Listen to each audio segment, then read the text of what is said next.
අද තමයි පුංචි දුවේ පුතේ අප්‍රේල් 1 වෙනිදා. ඒ කියන්නේ මෝඩයාගේ දවස. අපේ පොඩි වලක් පැටියා පුංචි වඳුරු පැංචට විහිළුවක් කරන්න හිතුවා. අද අප්‍රේල් 1 වෙනිදා හින්දා වඳුරු පුංචට පොඩි විහිළුවක් කරන්න ඕන. වලක් පැංචා හොඳට ඉදුණු කෙසෙල් ගෙඩියක් නූලකින් ගැට ගහලා පාරට දැම්මා. වඳුරු පුංචා කැලේ යන පාරට බිමින් තිබ්බා. නූලේ අනිත් කෙළවර වලක් පුංචගේ අතේ. අනේ මෙන්න ඉදිනු කෙසල් ගෙඩි කොහෙන්ද ගන්නේ නේද මේක ළඟපාත කවුරුත් නැති නිසා මට මේ කෙසල් ගෙඩිය අරගන්න පුළුවන්. ඔන්න පුතේ මේ වඳුරු පුංචා කෙසෙල් ගෙඩිය ගන්න හදනකොටම හරිම රස පාටයි වගේ. වලක් පුංචා කෙසෙල් ගෙඩිය නූලෙන් අදින්න පටන් ගත්තා. වඳුරු පුංචා පුදුම වුණා. එහෙමවත් වේවුනේ. ආයෙත් ඔන්න පුතේ මේ වඳුරු පැංචා කෙසෙල් ගෙඩිය ගන්න හැදුවා. වලක් පැංචා ආයෙත් මේ කෙසෙල් ගෙඩිය නූලෙන් ඇද්දා. ඊට පස්සේ වලක් පැංචා කඳුරෙන් එළියට ආවා. ඔයා අප්‍රේල් 1 වෙනිදා මෝඩයාගේ දවසටත් අහු වුණානේ. අයියෝ මම මේ අවුරුද්දේ අප්‍රේල් මෝඩයට අහු වුණානේ. වඳුරු පුංචට ලැජ්ජ හිතුණා. වඳුරු පුංචට හිතුණා අද මමත් කාට හරි විහිළුවක් කරන්න ඕන කියලා. මමත් කාට හරි විහිළුවක් කරන්න ඕනේ මේ පාර.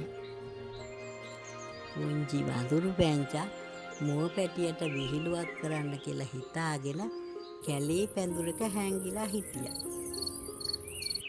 මේ කොළ නම් ගොඩාක් රසයි යන්නේ. නැවුම් කොළ.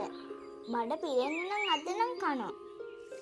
මේ සර්ප සෙල්ලම් බඩුව මුව පැංචගේ ඇඟට විසික් කරන්න ඕනේ. හැංගිලා ඉන්න වඳුරු පැටියා සර්ප සෙල්ලම් බඩුවක් අරගෙන මුව පැංචගේ ඇඟට දැම්මා. අනේ මාව කවුරු හරි බේරගන්න. මගේ සර්පෙක්. අනේ අයියෝ මගේ සර්පෙක්. අනේ කවුරුත් නැද්ද මේක කවුරු හරි අයින් කරන්නකෝ අයියෝ කවුරුත් නැද්ද? අනේ මේ සතාව කවුරු හරි අයින් කරන්නකෝ කවුරුත් නැද්ද? බය වුණ මුව පැටියා හයියෙන් විලාප දෙන්න පටන් ගත්තා. මුව පැටිය උඩ පැන දඟල බිම පෙරළුණා. ඕහෝ ඉන්න. වඳුරු පැංචා එතකොටම එළියට ආවා. අයියෝ බය වෙන්න එපා. ඔය සර්ප සෙල්ලම් බඩුව.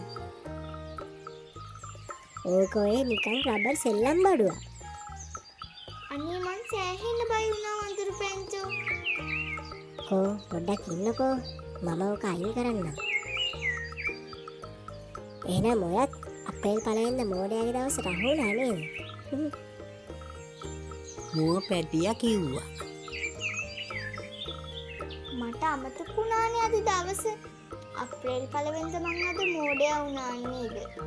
මමත් අද කාට හරි විහිළුවක් කරන්න ඕන. අද තමයි මගේ අලුත් මල්ලි එන දවස. මම මගේ යාළුවෝ දෙන්නටත් අද එන්න කිව්වා. මගේ මල්ලිව බලන්න එන්න කිව්වා. අම්මා එන්නකම් පිටරය හදාගන්න වෙනවා. මේ වෙලාවේ වලක් පැංචයි වඳුරු පැංචයි කුකුල් පැටියගේ ගෙදර යන ගමනුයි හිටියේ. මුව පැටිය හිතුවා දැන් තමයි හොඳම වෙලාව. කුකුල් පැංචාව බය කරන්න ඕන. ඔන්න එතකොටම මුව පැංචා පඳුරෙන් එළියට ආවා. මේ වෙලාවේ මුව පැටියා නරියෙක් වගේ වෙස් බලාගෙන ඉන්නේ. කුකුල් පැටියා මේක දැකලා බය වෙන්න පටන් ගත්තා. බය වුණ පාර කුකුල් පැටියා කෑ ගහගෙන දුවන්න පටන් ගත්තා. අම්මේ මට බයයි. නලස් කෙල්ලා. කරුවරි මාව තේරගන්න. අනේ කරුත් නැද්ද? අනේ බලන්න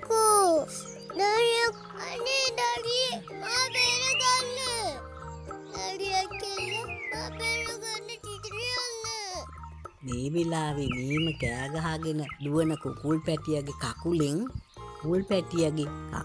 බිත්තරේ පෑගිලා බිත්තරේ පිපුරුවා.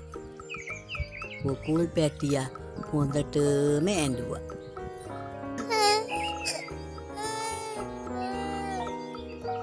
මෙහෙම දෙයක් කරන්න නෙමෙයි මුව පැංචා හිතාගෙන හිටියේ. මම ඔයාව බය කරන්න විතරයි මෙහිම කරේ. නැත්නම් මට මෙහිම දෙයක් කරන්න ඕනේ. අනේ මට සමා වෙන්න කුකුල් පැටියෝ. ඔය අතරෙම වලස් පුංචයි වඳුරු පැටියයි ඔතනට ආවා.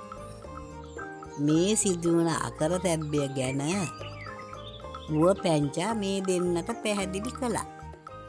මෙන්න එකපාරටම බිඳුන බිත්තරයෙන් කුකුල් පැටියෙක් එළියට ආවා. අනේ මේ අලුත් පැංචට කිසිම කරදරයක් නැති නිසා මට හරියම සතුටුයි කුකුල් පැටිය. මේ කුකුල් පැටියට අනතුරක් නැති නිසා හැමෝම සතුටින් හිටියා. ඉතින් දුවේ පුතේ අපි ඉගෙන ගන්න ඕනේ අනිත් අයට කරදරයක් නොවන විදියට අපහසුතාවයකට පත් නොවන විදියට විහිළු කරන්නත් ජීවත් වෙන්නත්. මේ වගේ තවත් ලස්සන වීඩියෝ බලන්න කැමති නම් subscribe කරන්න, like කරන්න, share කරන්න.